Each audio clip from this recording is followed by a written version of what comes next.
Muchísimas gracias, señora decana. Un agradecimiento al Centro de Investigaciones Económicas, un agradecimiento al licenciado Alejandro Trapé por invitarme en realidad, más que nada, a conversar sobre un tema que está en este momento en el tapete, que es en realidad la enfermedad COVID-19, pero el título que yo le he querido poner a esta exposición es ¿hemos discriminado a los viejos en función a su edad?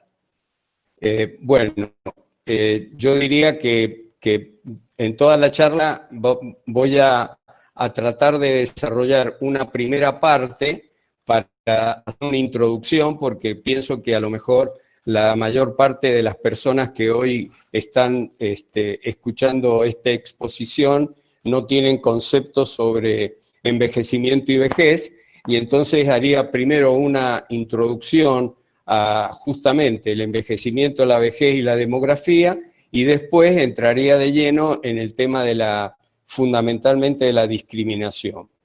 Bueno, todos sabemos cuál es el curso de la vida: nacemos, crecemos, nos desarrollamos y morimos, y ahí sí se puede estar viendo cuáles son las distintas etapas por las que cursamos en nuestra vida para llegar a la vejez. Y siempre digo que para no llegar a viejo, uno se tiene que morir joven.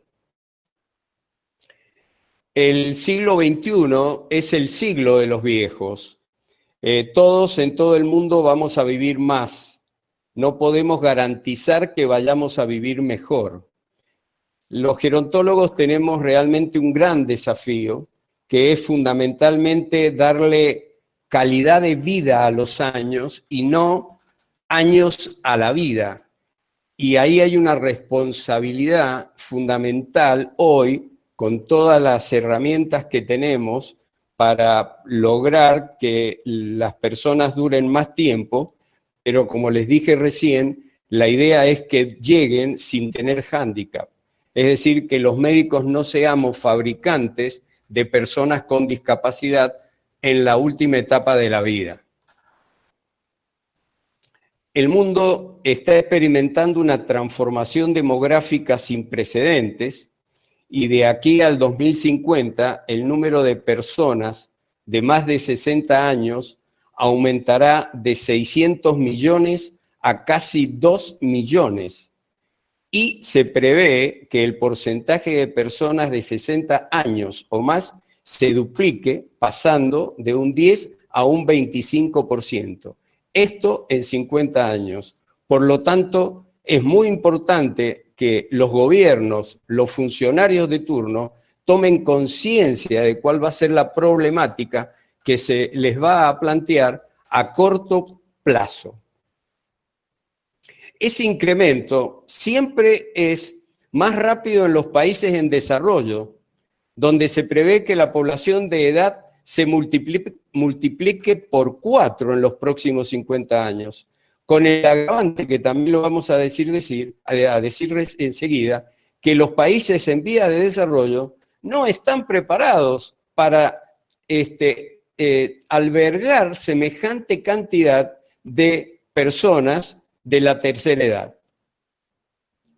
En la Argentina, en la actualidad, la población de 65 años y más alcanza al 11.2% del total de los mayores de 65 años, que va de la mayoría de ellos entre la franja de 65 a 79. Para el 2030, ese porcentaje subirá al 13,2% y para el 2040 al 15,2%. Es decir, que vamos a tener 1 de cada 6 habitantes del país va a superar la edad de 65 años y más. Pero Cava, la ciudad autónoma de Buenos Aires, que es el lugar más envejecido de la República Argentina hoy día, en el 2040 tendrá un porcentaje del 20.3% de las personas de 65 años y más. ¿Qué es la esperanza de vida? Todos sabemos que la esperanza de vida al nacer es el promedio de años que vive una determinada población nacida en el mismo año. La esperanza de vida siempre se toma con respecto a las mujeres, porque las mujeres, también lo diremos, tienen una esperanza de vida mayor que la que tenemos nosotros los varones. Es decir, las mujeres en realidad son el sexo fuerte. Una niña que ha nacido en este siglo XXI tiene una esperanza de vida de 100 años si no se modifican los patrones de mortalidad y de nacimiento. Es decir, que es posible que en el transcurso de esos 100 años, si no tiene ningún tropiezo, va a superar los 100 años. Mientras que nosotros los varones difícilmente podamos llegar a tener esa edad. Hoy, la esperanza de vida en la República Argentina es entre 77,5 y 80 años. Bueno, acá ustedes pueden ver en este mapa que, de acuerdo a los colores, cuál es la esperanza de vida en los distintos lugares del mundo. Bueno, en la actualidad, Japón es la nación más envejecida del mundo. Y la Organización Mundial de la Salud dice que una población que tiene más del 7% de personas de 65 años de edad es una población envejecida. Argentina ya es un país envejecido. Y la Organización Mundial de la Salud también nos dice que cuando el porcentaje de mayores de 65 años va de 0 al 4%, es una población joven. Entre el 4 y el 7% es una población envejecida y por arriba una población en vías de envejecimiento y por arriba del 7% es una población envejecida.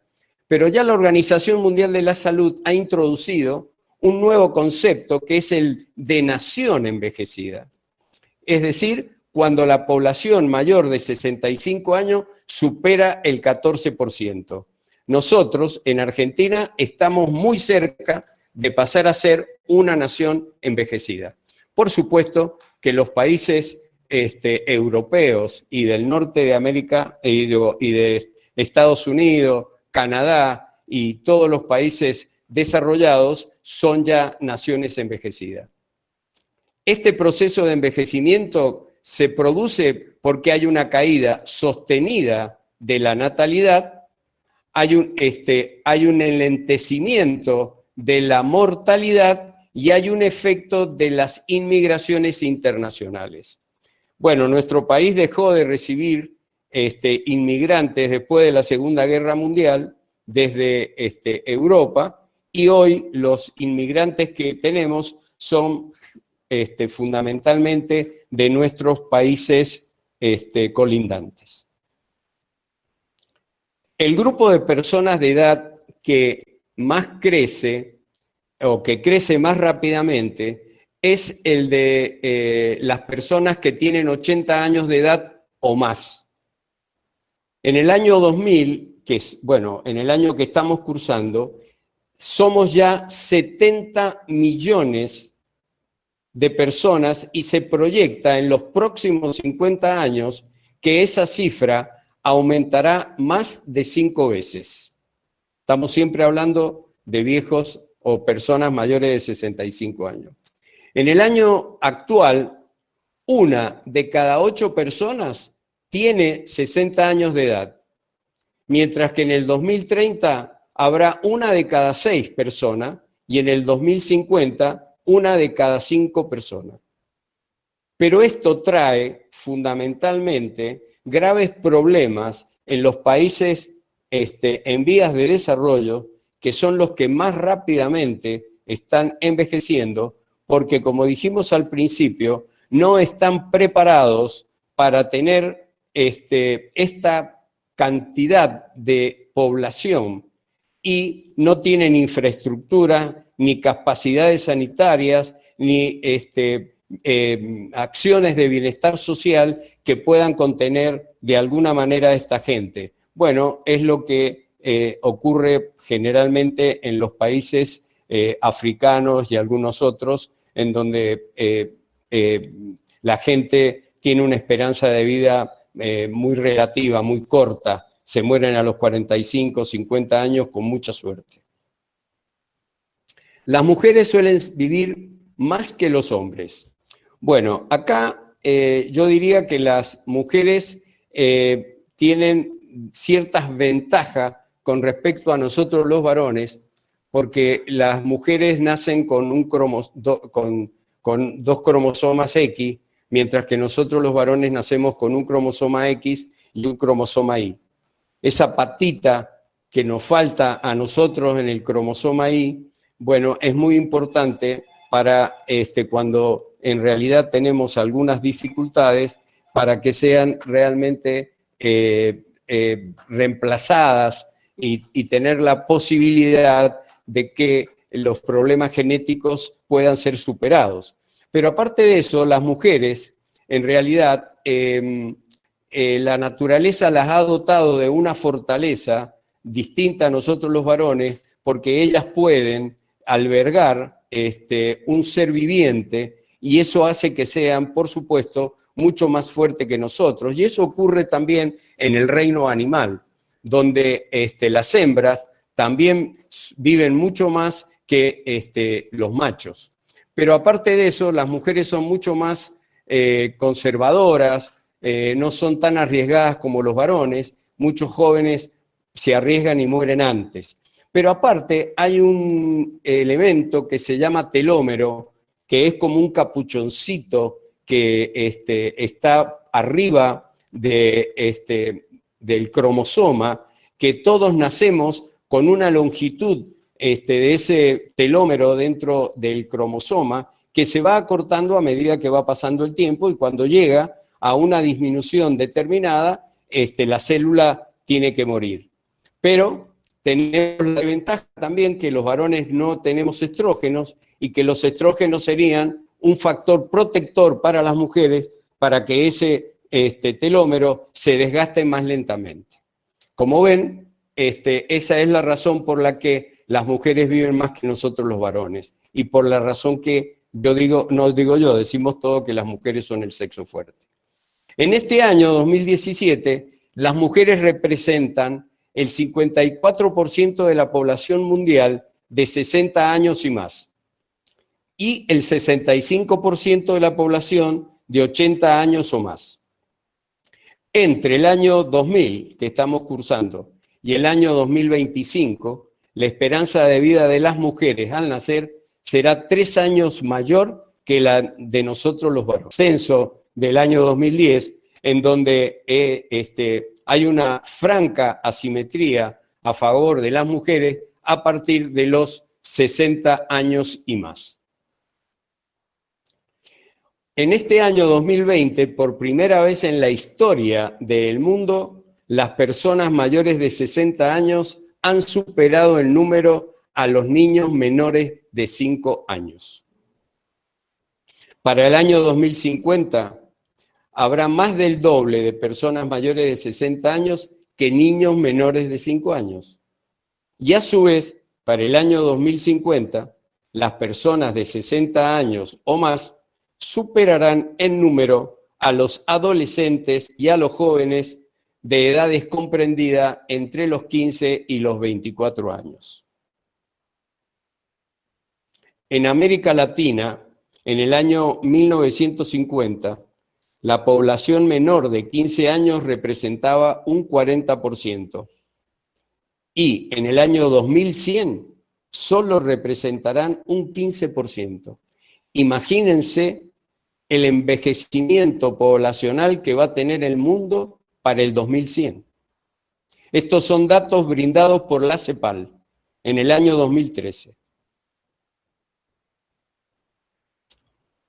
Bueno, ¿qué es el índice de masculinidad?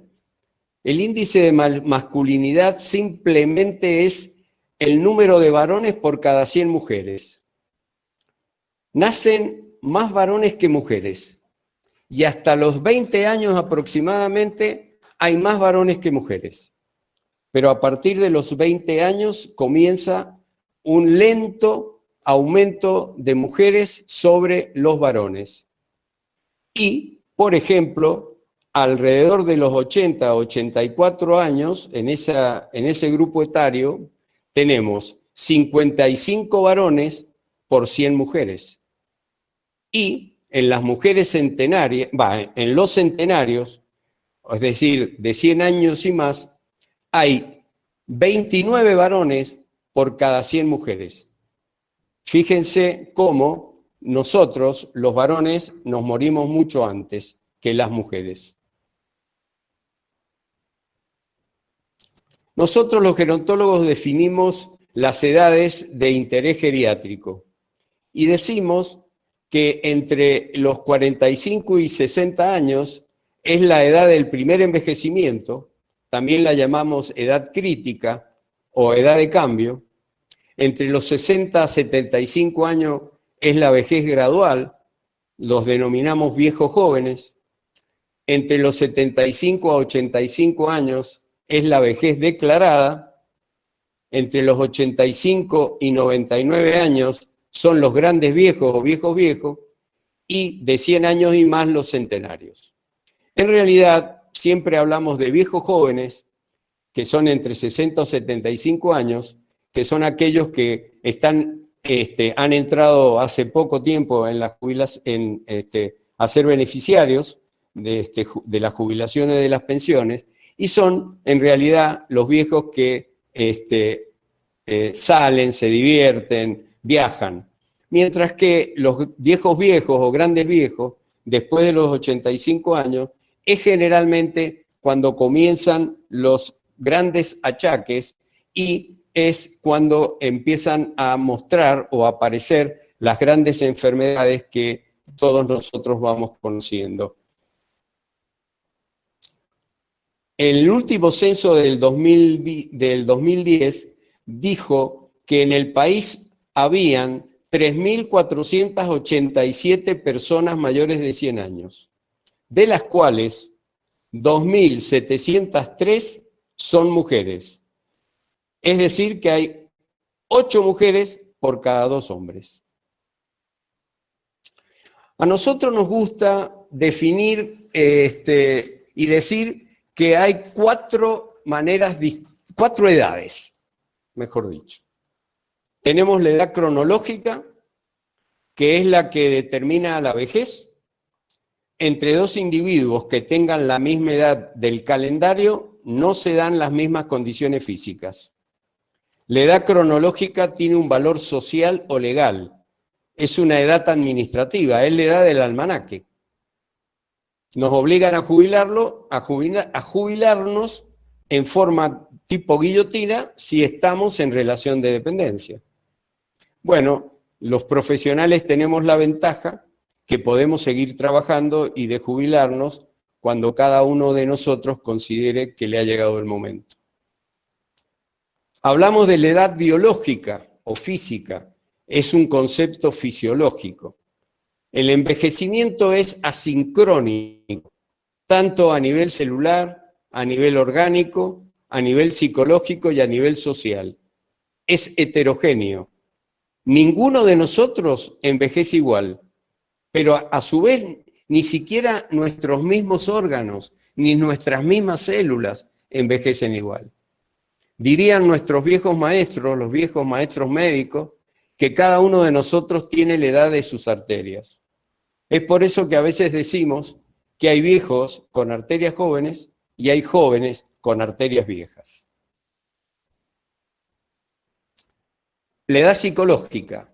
Bueno, la edad psicológica, la evolución y la maduración psíquica podrían determinar también diferencias entre individuos de la misma edad cronológica.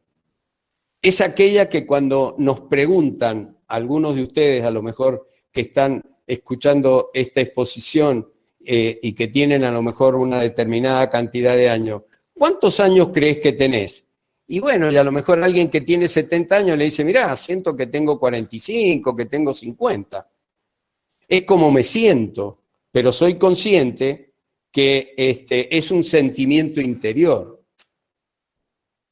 Y por último, la edad social, que es la que nosotros construimos a través de la constitución de nuestra familia, la constitución de nuestros lazos laborales, de nuestros lazos con los amigos. Es verdaderamente una edad social. Ahora, de estas 4 edades, yo creo que la menos importante de todas es la edad cronológica, y es justamente con la edad que se maneja el mundo. Es decir, a los 65 años te estoy jubilando, no importa en qué condiciones puedas vos estar. Yo, si tuviera que elegir una, elegiría la edad fisiológica, que sería la edad de mis arterias, y la edad psicológica, que es la que interiormente yo siento que tengo. Bueno, en la Argentina las mujeres superan la esperanza de vida de los hombres entre 6 a 8 años. Los viejos del siglo XXI no solo juegan al dominó y bailan el tango, también usan Facebook y se comunican con sus nietos por Skype.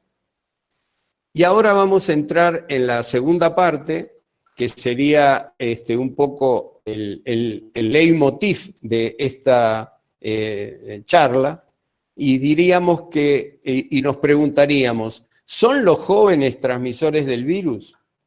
Bueno, la gran mayoría de los casos reportados, sí, son ellos entre los 20 a los 59 años. Sin embargo, casi el 70% de las muertes se producen en personas mayores de 60 años. Es como si este virus tuviera una predilección para matar a los mayores de 60 años. Esto indica que los jóvenes son los principales impulsores de la propagación de la enfermedad en nuestra región. Esto lo dice la organización, la ONU de la Argentina. La pandemia de COVID-19 impacta de manera más importante sobre los viejos. La tasa de mortalidad en los viejos es cerca del 15 al 20% en los mayores de 80 años, mientras que es del 0% en los menores de 10 años.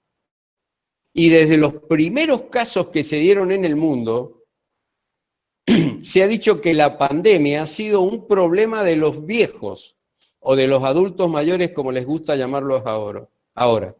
Y se ha promovido una separación de los viejos de los jóvenes, lo cual ha empoderado de alguna manera a los jóvenes para pensar que ellos no tienen ningún problema si se enferman. Se ha dicho hasta el cansancio que lo más importante para combatir la pandemia es separar a la gente vieja de la gente joven, y que la combinación más letal es cuando el abuelo abraza al nieto. Y si no, deben haber visto fotos, videos y todo lo demás de viejos encerrados y que se pueden comunicar con sus familiares o con sus nietos a través de una ventana. El problema es que detrás de estas medidas también están ideas como que los viejos ya vivieron su vida. Es tiempo que den un paso atrás. Esto se debe porque a la vejez se le equipara con vulnerabilidad, dependencia y contribución limitada. ¿Para qué sirven los viejos? Lo debemos escuchar más de una vez. Considerar a los viejos como el principal grupo de riesgo ha llevado a que muchos jóvenes se sientan invencibles y que piensen que esta enfermedad no es de ellos. Esto ha llevado a que en algunos países, como Estados Unidos y Alemania, los jóvenes hagan festejos del brote llamado por ellos Corona Party, que hace referencia a que el coronavirus está borrando a los viejos.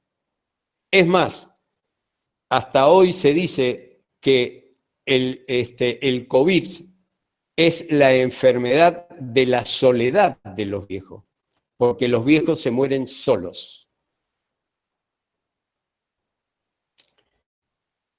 En algunos países, en un país mejor dicho, una autoridad dijo que por el bien de unas pocas personas cuya expectativa de vida no es demasiado alta, no se debería arruinar un país. Una barbaridad. Pero además de estas tensiones sociales, se ven otras amenazas como el racionamiento en el tratamiento médico debido a la falta o escasez de insumos para la salud. Y acá todos hemos escuchado cuando estaba incendiada Italia, incendiada España, incendiada Francia, Inglaterra, Alemania, que había que elegir entre un viejo y uno más joven. Elegir si ocupaban la cama con el viejo o si se la dejaban al joven. Si utilizaban el respirador o no utilizaban el respirador. ¿Qué es lo que pensaban? Que habían que elegir a quién les quedaran más años de vida. Esto, por supuesto, es una barbaridad. Poner al médico en una situación de esa magnitud, cuando el médico no está formado para tomar la decisión de a quién salvo y a quién no salvo. En realidad es el sistema que está fallando, porque si los sistemas de salud en el mundo hubieran estado en condiciones, hubieran tenido camas suficientes, respiradores suficientes, instrumentación suficiente, se podrían haber atendido tanto a los viejos como a los jóvenes sin poner al médico en el medio para que tomara una decisión que no le corresponde. Y ahora voy a hablar de lo que se denomina viejismo, denominado aging por Butler en Estados Unidos o viejismo por el doctor Leopoldo Salvareza, un prestigioso psicogeriatra que falleció hace unos años en la ciudad de Buenos Aires, y que él hablaba de creencias, normas y valores que justifican la discriminación de las personas según su edad, cuyas consecuencias son comparables a los prejuicios contra las personas de distinto color, raza o religión, o contra las mujeres en función de su sexo. Se trata de una práctica social compleja dirigida a devaluar consciente o inconscientemente el estatus social de las personas a causa de su vejez. Un ejemplo simple. ¿Cuántas veces alguien quiere ofender a otro y en vez de insultarlo le dice viejo de? ¿Por qué? Porque la palabra viejo está totalmente devaluada. La pandemia ha puesto en evidencia los graves prejuicios viejistas y sexistas de la cultura actual en todo el mundo, en cuyo centro se tensiona el respeto a la dignidad, a la autonomía y capacidades para la comprensión y toma de decisiones que le debemos a las personas mayores, dando lugar a dos actitudes ambivalentes: la cultura del desprecio y del descarte, o bien la de la sobreprotección exagerada en paternalismos absurdos que los infantilizan y silencian. Y acá les voy a recordar lo que pasó al principio de la cuarentena, fundamentalmente en Cava, en la Ciudad Autónoma de Buenos Aires, cuando estábamos en fase 1, que las autoridades de la Ciudad Autónoma decretaron que los mayores de 60 años no podían salir de la casa, tenían que estar guardados. Eso fue realmente una actitud tremendamente discriminatoria, paternalista, edadista y anticonstitucional. Entre las más destacadas de las actitudes viejistas está cuando hablamos de abuelos o de abuelitos. Y acá también tenemos una tremenda situación, sobre todo con los comunicadores sociales en los medios, porque a ellos les encanta hablar de abuelos, cuando ni siquiera los une una relación de parentesco. Ser abuelo es un rol social que nos da la sociedad cuando tenemos un nieto. Y podemos ser viejos y no tener nietos. Y la mayoría de los abuelos son jóvenes. Entonces, si ustedes les preguntan a un viejo si les gusta que le digan abuelo, le dicen todos que no les interesa. Y otra de las tantas frases que estamos escuchando todos los santos días es el de la población de riesgo, lo cual, aunque sea cierto, no habilita asociar vejez con enfermedad. La vejez no es sinónimo de enfermedad. Uno puede ser un viejo sano o puede ser un viejo enfermo, como puede ser un niño sano o un niño enfermo. ¿Cuál es la diferencia? El edadismo es la discriminación por edad. Hace referencia a todos los comportamientos inadecuados y prejuiciosos hacia las personas vinculadas a su edad avanzada. El paternalismo, la infantilización, cuando nos gusta hablarle a los viejos como si fueran niñitos, con chiquititos todos, o la marginación, cuando no los aceptamos, o la invisibilización cuando están alrededor nuestro y los ignoramos totalmente, y más de una vez decimos, ¿qué le vas a contar esto a este? ¿O qué le vas a preguntar si no saben nada? Y acá he puesto algunos ejemplos de edadismo. Por ejemplo, me ignoraron o no fui tomado en serio debido a mi edad. Me engañaron o trataron de engañarme en un banco o en un comercio. Se dirigieron a mí de forma despectiva con un término vinculado a mi edad como abuelo. Me contaron un chiste en el que se burlaban de las personas mayores. Un médico o médica, un enfermero o enfermera, justificó mis dolencias como cosas de la edad. Y eres demasiado viejo para eso. Pero lo peor es lo que dijo en su momento la directora del Fondo Monetario Internacional, creo que fue el año pasado, o el anteaño, Christine Lagarde, que dijo, los ancianos viven demasiado. Y eso es un riesgo para la economía global. Tenemos que hacer algo y ya. Pero esto también pasa acá en nuestro país. Tenemos autoridades nacionales que se han manifestado con respecto a las jubilaciones, que es todo un problema que sigan habiendo viejos. Hay dos tipos de edadismo. El edadismo personal, el ejemplo más típico es el límite en la edad de 70 años para votar. No veo por qué tienen que haber leyes para limitar a un individuo para que vote. Y el edadismo institucional, que son las leyes que ponen a la gente mayor desempleada en una situación clara de vulnerabilidad. Y bueno, y todos sabemos que los avisos en los diarios o en cualquier otro medio, no presentarse si tenés más de 35 o 40 años. Las personas somos seres sociales. Vivimos en grupos y dependemos los unos de los otros. Si la enfermedad es la pérdida de la libertad. Esto lo aprendí y me quedó grabado cuando estaba en la Facultad de Medicina en tercer año, en la cátedra de Psicología Social, en donde el profesor, que era un sociólogo, nos dijo, miren, la enfermedad es la pérdida de la libertad. Y ahora la cuarentena también es la pérdida de la libertad para los viejos.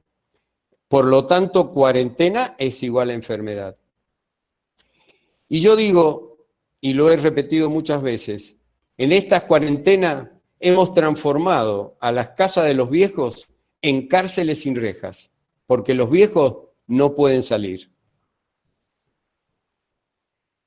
Una sociedad saludable integra a sus generaciones que conviven y se ayudan mutuamente. Las personas de edad tienen los mismos derechos a la vida y a la salud que todos los demás. No tratemos a las personas de edad como si fuesen invisibles o desválidas. La Constitución establece como uno de los pilares fundamentales del Estado de Derecho el principio de igualdad. En consecuencia, desde un punto de vista jurídico, se reconoce la igualdad de todas las personas ante la ley. Pero hace falta además que se produzcan cambios sociales y estructurales que hagan de ese principio constitucional una igualdad real y efectiva. Por eso los gerontólogos insistimos en que no hay una vejez ni un envejecimiento, sino vejeces diferentes. Sin duda, es diferente la forma de vivir de cada persona, tanto en las manifestaciones como en las vivencias por motivos internos y externos. Debemos saber que llegar a la vejez implica que ese individuo sobrevivió múltiples riesgos y factores por los que debería ser un orgullo ser viejo. Y cuando me preguntan, ¿cuándo comenzamos a envejecer? Yo siempre les digo, comenzamos a envejecer cuando dejamos de aprender. Y si no, la vejez comienza cuando perdemos la capacidad de adaptación. Un viejo es una persona que tiene todas las edades, pasó por todas. Y ahora un gran consejo de vida: menos pastillas y más zapatillas.